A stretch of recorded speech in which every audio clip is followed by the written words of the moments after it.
There are rugby shows, and then there is this rugby show. Coming to you from a special part of the world that supplies more players to international rugby teams than any other region, the South Pacific. No matter how far and wide players from here go, they carry their island nations in their hearts. Communities that live, breathe, and dance rugby. In a historic first, this show brings our Pacific heroes home to celebrate and analyse our Pacific teams in this year's quadrennial showpiece. This is Rugby World Cup on Island.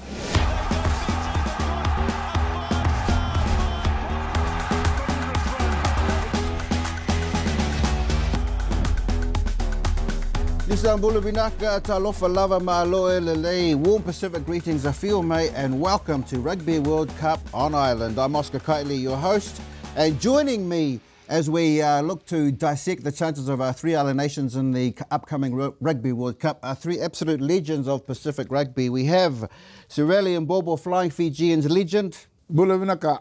We have part of the Tuilangi rugby dynasty in Manu Samoa, stalwart Tuilangi Alisara Tuilangi. Talofa lava. And also we are joined by another Flying Fijian legend, Johnny Ngovu. Bula. Ah, brothers, how cool is it to be here on the islands talking about rugby? Enjoying your time here. It's the first time. This is history by itself. Welcome to Samoa, my Fijian brothers. Yes, yes. Binak. Comment allez-vous? Ça va bien. Oh la la. Oh, yes. Okay, let's get right into it. Before we get into the pools, I want to just have a quick look at our current rankings of where the teams sit in international standing. And let's have a look at this. This is quite extraordinary because look, can you see who's there at number 7? Fiji.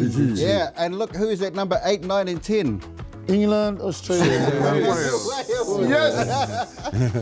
Now this is amazing. Of course we've got Samoa. They were in the top 10. They just got pushed out, but they pushed Ireland close. And then we've got Tonga there, but I still see Tonga as dark horses. Get it? Do you like what I did there? As dark horses, and I still think they're going to cause some surprises. Now let's have a look at the pools, because of course, how relevant are the standings once you come to the World Cup? No, what matters is that it's not the standing. It's how you turn up on Game day. On game day. Yeah. So this World Cup, like, you know, it happens every 4 years. Every team prepared really well For this, for these big occasions in rugby. So, but it must be cool to see Fiji up there, and England, Australia, and Wales, but below them. first time rank on rank 7. Thanks guys Before for was hard work 9, throughout the years. Yeah. Okay, well, let's have a look at the pools now, and let's start with Pool B, of course, featuring the Ikale Tahe, the Sea Eagles, one of the coolest rugby team nicknames, I'll say, in the world. But this has been called the Pool of Death. Do you think this is the Pool of Death? Yes, with those 3 teams above Tonga, South Africa, Ireland, and Scotland, they are tier 1 nation. Tier 1 month. That's looking pretty tough. Which is sort of ranking. Ireland first, South Africa second. And they're there. They're there. It's a tough pool for Tonga. For Tongan pool, Yeah. Mind you, I bet none of those teams are looking forward to playing Tonga. Yes, Tonga is always tough. Yeah. You know, it doesn't matter where you stand for, like a bottom 2 or even the whole ranking. Like once when you play Tonga, it's it's different. going to be tough. They're going to play really some well. physical game. Physical, mentally. Yes. Yeah, I imagine those other teams will be worried about getting injured against Tonga too, right? Because it's a long tournament. Yes. And they won't want to get too hurt. Okay, Yes. good luck, Tonga. Of course, we will be following all our chances as this tournament progresses, so we will definitely be following on those. But let's have a look at Pool C. And now I bet the Flying Fijians. now I bet when they did those rankings 4 years ago, Wales and Australia would have looked at that and went, yes, we're going to make it through. Yes. It's a very different picture now, isn't it? Yeah, they have to think twice now. Yeah. How do you think Fiji's going to go, Johnny? Fiji going to go for the semi-final. What? What gives you that? Yes. Because I always go watch them every day during the training session and game. Yeah. So you just moved back to Fiji after 16 years in France. Yeah. So you've been watching the squad go through and prepare. YouTube and live training. And you like what you see? Yeah. And you're saying they'll go as far as the semis. Oh, I love that. I love Not that. forgetting confidence. Georgia is there. Yeah, Yeah. yeah. And Portugal is coached by one Portugal. of the top coaches in France as well, Yes. Patrice Lagisque. So, Right. And he was, and you know him? yes, he was my coach back in 2006 when I played for Biarritz. At Biarritz, He's a right. great coach. He's So coaching don't discount Portugal. Yeah. Yes. Yeah, and you're not surprised to see them there. What Yeah. about Georgia? Because they're probably a team that maybe most people outside Europe don't really know much about. Are they Heaps something of that Fiji needs to be careful for? heaps of Georgian players, they play top 14s in France and some in Pro D2. So that's something of, like people doesn't know. Doesn't know. 94, 95% of the Georgian squad playing top 14 in France. Right. Australia won't hold any fears for Fiji, No. especially how they've lost their last 6 games. Some games. Does that give you a measure of confidence against Australia? Australia, it's a tough opponent for the past couple of World Cups. This is since 2007 in the same pool with the Wales and Australia. Australia. So compared to the way they play now, I think they will not take Fiji lightly as well. Yeah. And now let's have a look at Pool D. All right. Now, Let's go, Samoa. I'm surprised South Africa is not there. why is it? Yes, because most of the World Cup we almost pull same South pool. African. Right. It's like Wales and Fiji, yeah? That's why Wales, Wales, Australia. Yeah. It's Wales, Australia, yeah. Wales, Australia. Tuilangi, your little brother. Manu Samoa, Tuilangi. Manu named after Manu Samoa. Yes. You've been in touch, you've been speaking to him. How's he feeling? I think he's feeling nervous at the moment. The same pool as Samoa, because we are gonna go there to kill. We're going for last 8. So I spoke to him and said, "Hey, how's your team?" He said, "Ready." We're gonna prepare ready for you boys, But it's good. He's happy. He's happy to be. He's getting to share some moments with the boys on the field, and I know he's playing for England, but he's a proud Samoan. I'm really proud of him. I know, he seems to spend more time in the Samoan camp hey, than England. It's going to be a big match for him when they play. So that's the pools talked about. People are saying that this tournament could be the most open Rugby World Cup ever. You look at the recent results. Fiji beat England only a couple of weeks ago. That was the biggest rugby upset since Japan beat South Africa in 2015.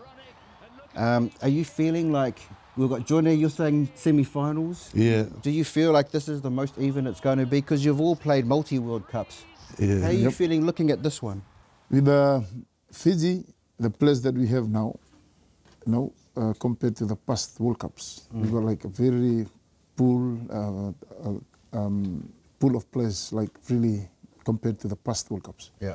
So that's why the people in Fiji are looking forward to this, because I think this is one of the greatest teams ever to be part of a World Cup. Yeah. Compared to the achievement they already had for the past couple of months until last 2 weeks against England. And heaps of Ndrua team too, on the national team. That's right. 18 members of the Ndrua squad are part of the Fiji team. Yeah. For Samoa, there's 10 from Moana Pacifica. There's 11 from Moana Pacifica in the Tongan team. So that's a lot of players getting that week in, week out experience of hard football. When you look at past World Cups, Samoa's made the quarterfinals twice, 91 and 95. But that was before professionalism. After professionalism, it hasn't been the same. Fiji, the very 87. first edition in 87. Yes. And then the last one in 2007. 2007. You both were there. Yes. Nice. Right? Yeah. It would be great to push on. What are the things that you think our 3 teams need to really get on top of to really push through and meet that expectation? You mentioned discipline before. We have the players, for the 3 teams, but one of our downfall is the discipline. Yeah. Sometimes you can't control our anger. So that's how they look at us like we are hard players, but our discipline most of the time let us down. Is it controlling emotion or is it controlling technique?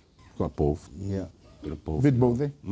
And of you three here, with all your amazing careers, who's had the most yellow cards? I think it's John, how many? Yeah.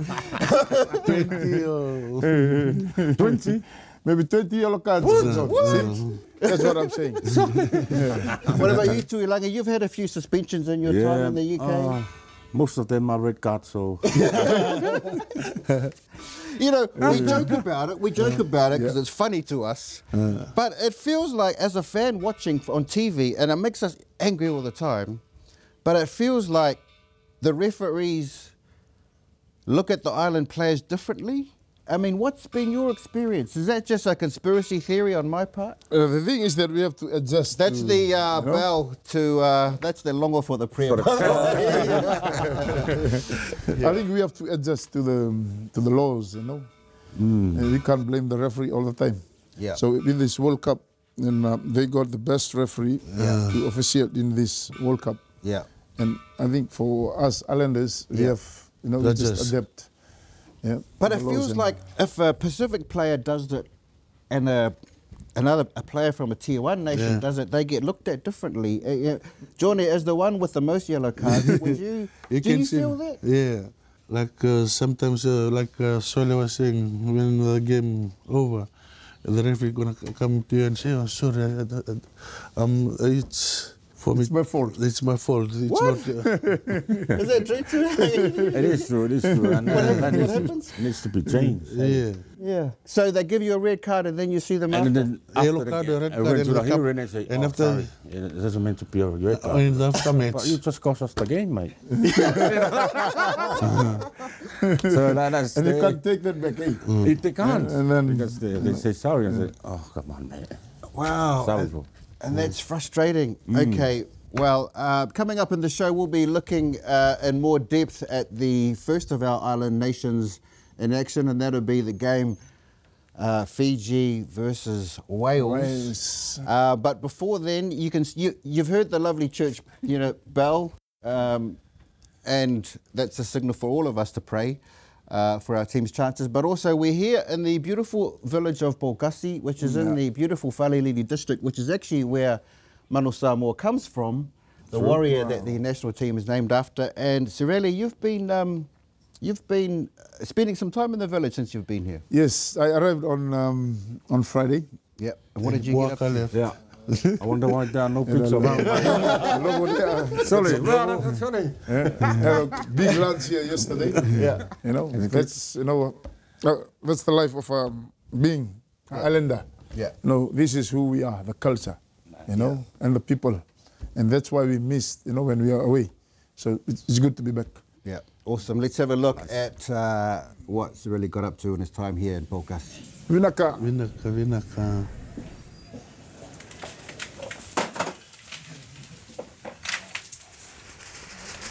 So how many roll you'll make? Maybe 100. 100? Yeah. Wow. That's the whole village will eat. I'm so thankful for the opportunity given to be here, which connect you to your roots. Coming here to Samoa, just like back home in Fiji. No, you're stronger than me. You're stronger. Even though it's a different island, some of the things are similar to how we live our life. For me, living in the village, Tonga, Samoa, or Fiji, it connects you to your people. It humbles you, for who you are. You have to put it from here. And for me, that's what I missed when I was traveling around the world. I live in Paris for 7 years. It's not like living in the island, laid back, beach, connect to your people, your culture. And that's the reason I want to come back home. Stay connected to my people, stay connected to the island, the way we live. The beauty and the way we live. We have everything here in the island.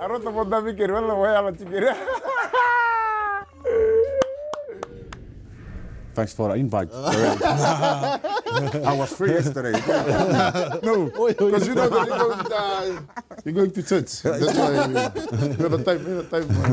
Okay, brothers, let's get down to the business end of the show. Let's get serious now. We are all looking forward to the first of our island nations in action, and that, of course, is September 11 at Stade de Bordeaux.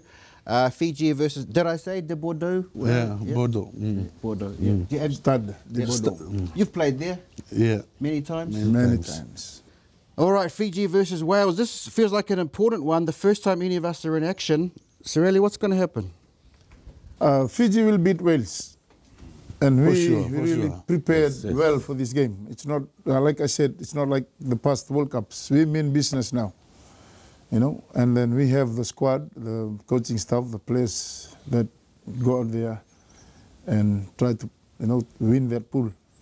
The first of the islanders in Yeah, and in it'll be a action. platform for the brothers, Tonga and Samoa. Fiji have to beat Wales, encourage the brothers yet. They did it.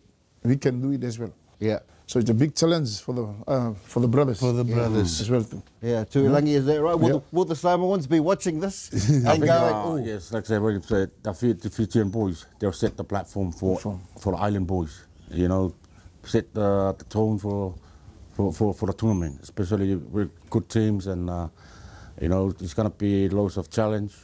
You know, but if we prepare well, it's gonna be awesome. Do you share Sorelli's confidence?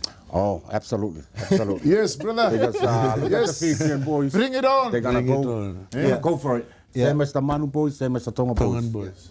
The last time Fiji played Wales, it was in 2021. It was in Cardiff. Don't bring it back. Don't bring it back. I'm sorry. I have to bring it back. Don't bring it back. Fiji were up. Was it 24-13?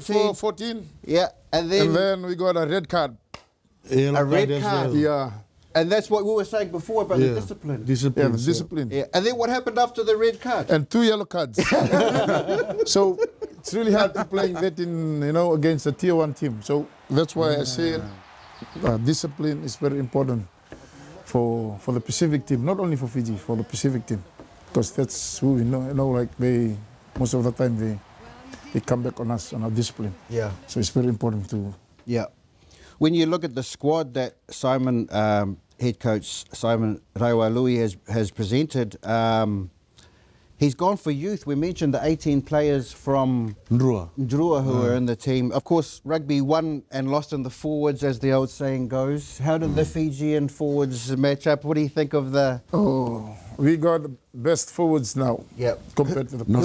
Who are you really excited about seeing, and who do you think will really bring their A game in this? You know, William Mata. Yeah. Yeah, you have William Mata, you have Albert Tissue, you know, a few loses there. And you have the Ndrua, the 2 Ndrua locks. Locks, yeah. You know, they played so well, Nasila Sila and the other one. Yeah. We are so blessed, you know, to have those forwards at the right time, at the right moment now. Yeah. Looking at the backs, you know, you've got the captain at centre. Who are the backs that we should be looking out for to shine in this tournament from what you've seen? Both of them. All of them. All of them, yes. All of them.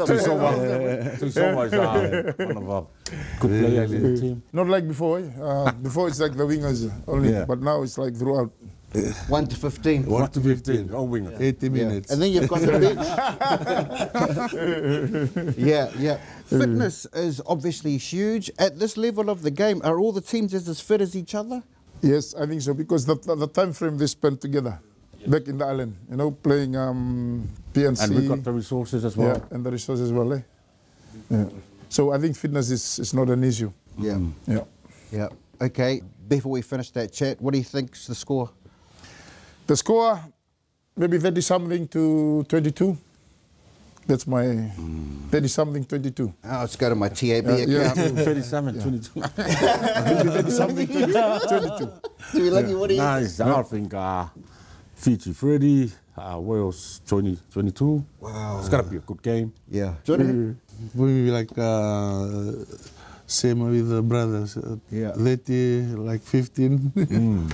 Yeah. I kind of feel for Wales because, like the Islanders, they love rugby as much as us, eh? And they always have a hard time. Remember 91, of course. Yes. Every time the platform that someone did. They're scared of us. Yeah. Do you think the Welsh players will be a little bit scared in their heads? Of course. Yeah. You know, because see in 2007, no, that that is one of the driving factor for us as a player back then. Yeah. If Samoa did beat Wales, if Samoa beat Wales, we can beat them as well. Yeah. So that's what happened in 2007. So you just look at the other teams, and Big drive. it's almost like a pride thing.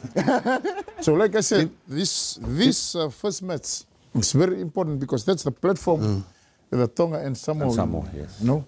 Yeah. If Sole make it, we can make it too. Let's go, brothers. Yeah. So Fiji's going to set the platform. Samoa's going to watch and go, right. We're up If you next. can do it, so Yes, can we. yes. And Tonga's got to look at that and go, all right, boys. Let's go.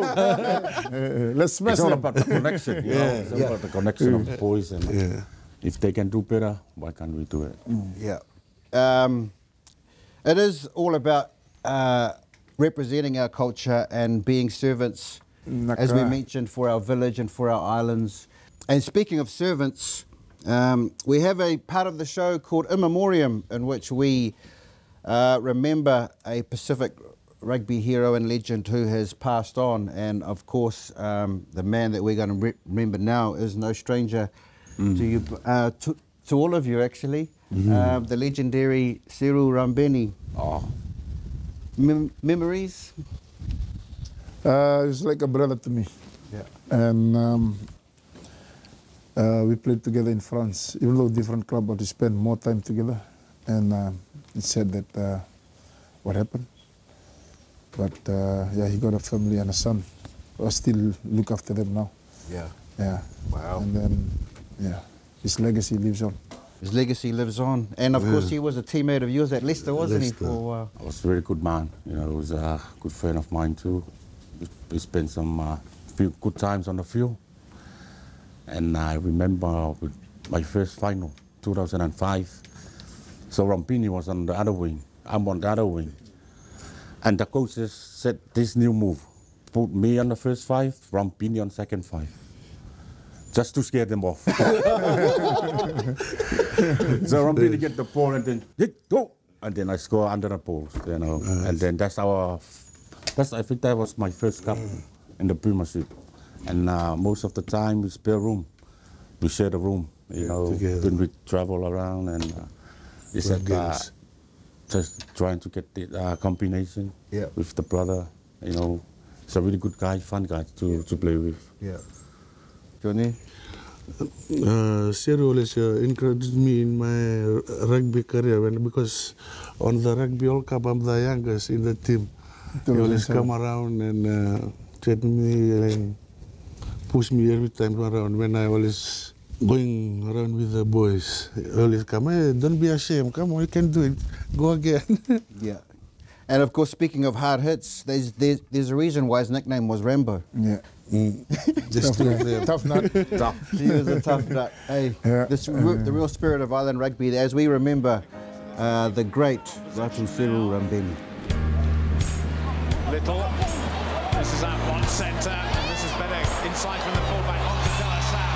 Delasau onto Rambini. Rambini going for the corner. That's got to be a try.